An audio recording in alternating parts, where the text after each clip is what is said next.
Un soutien majoritaire, mais pas écrasant. C'est de cette façon que les Français se positionnent par rapport aux mobilisations contre la réforme du droit du travail, avec 53% de personnes qui soutiennent ou qui ont de la sympathie pour les mouvements sociaux qui s'amorcent.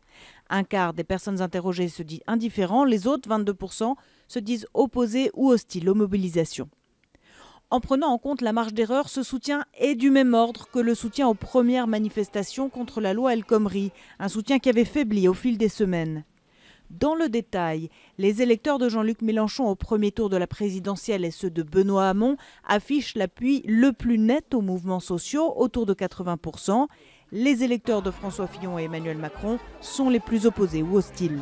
Parmi les mesures de la réforme, deux sont plébiscitées. L'augmentation de 25% des indemnités légales de licenciement, 80% de personnes favorables, et la possibilité d'organiser un référendum d'entreprise dans les entreprises de moins de 20 salariés sans élu du personnel, 70% de personnes favorables.